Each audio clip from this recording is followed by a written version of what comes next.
nós vamos ouvir o deputado Onyx Lorenzoni.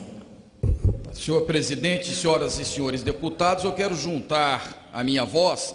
a dos poucos colegas que desta tribuna têm advertido para o flagrante distanciamento entre o parlamento brasileiro e o Brasil real, entre os temas que pautam o Congresso e a dura realidade social, econômica e humana de milhões de brasileiros. Não me inscrevo, obviamente, entre aqueles que, por ignorância política ou má fé ideológica, pregam a irrelevância do Legislativo. Não. Porém, o que me aflige e me constrange, senhor presidente, como parlamentar e como brasileiro, que as dramáticas urgências da sociedade nacional repercutam tão fragilmente no Congresso. Sem dúvida, o desemprego massivo e avassalador, que hoje submete 13.700.000 trabalhadores brasileiros à tragédia pessoal e familiar de não ter a quem vender sua força de trabalho e seu potencial criativo, é maior e mais cruel dessas urgências. A esses quase 14 milhões de desempregados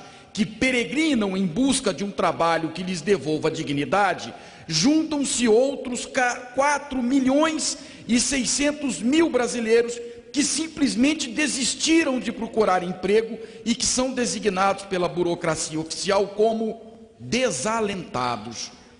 Ironicamente, esses que desistem de procurar emprego porque não acreditam mais em uma oportunidade profissional ou porque sequer têm o dinheiro da condução para buscar trabalho, estão fora do mercado e das estatísticas da desocupação. A esta triste e trágica realidade se juntam outros 6,2 milhões de subocupados, pessoas que trabalham menos de 40 horas semanais e que gostariam de trabalhar mais. Outras 3,2 milhões de pessoas que podem trabalhar, mas que não têm disponibilidade por algum motivo, como mães que precisam cuidar dos filhos, fecham a desditosa soma de 27,7 milhões de brasileiros aos quais falta trabalho, segundo o IBGE.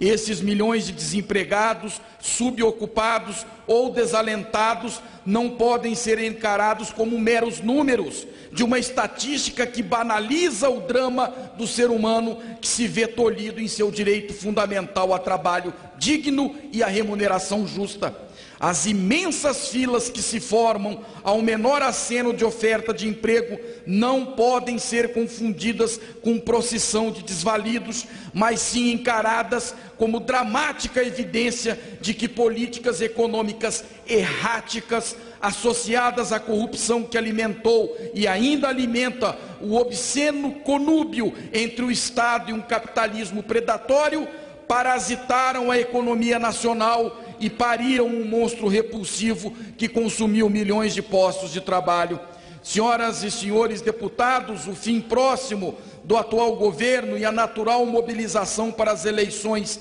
que se avizinham não podem jamais ser pretexto para que o Congresso Nacional abdique de sua responsabilidade constitucional e política de buscar medidas eficazes para a deterioração brutal provocada pelo desemprego em massa.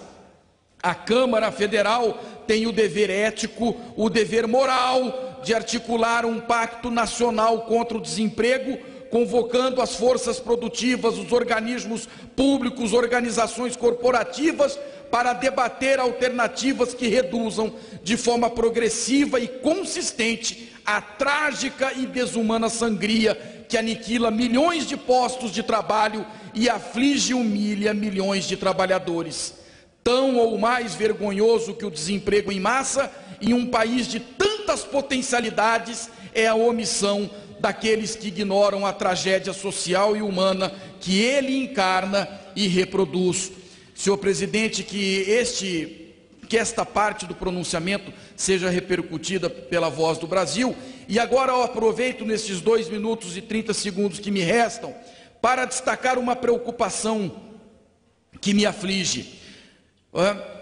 Parece humor amargo, que tem tudo para ser confundido como fake news, mas é verdadeiro sim, é verdadeiro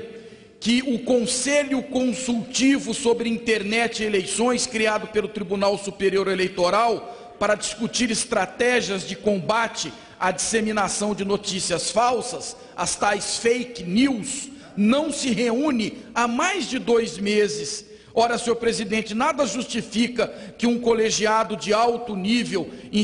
instituído com o objetivo de desenvolver estudos sobre as regras eleitorais e sobre a influência da internet nas eleições que se aproximam, não se reúna com a frequência e a aplicação exigidas pela ameaça real de graves distorções da vontade popular pelo uso criminoso dos meios digitais. Se uma das principais metas do Conselho é, segundo a portaria que o criou, prevenir o risco de fake news e o uso de robôs na disseminação de informações relativas às próximas eleições, beira o descaso que seus membros não se reúnam há mais de 2 meses, enquanto, como já alertamos aqui, o desregramento é a regra de campanhas antecipadas que inundam a internet.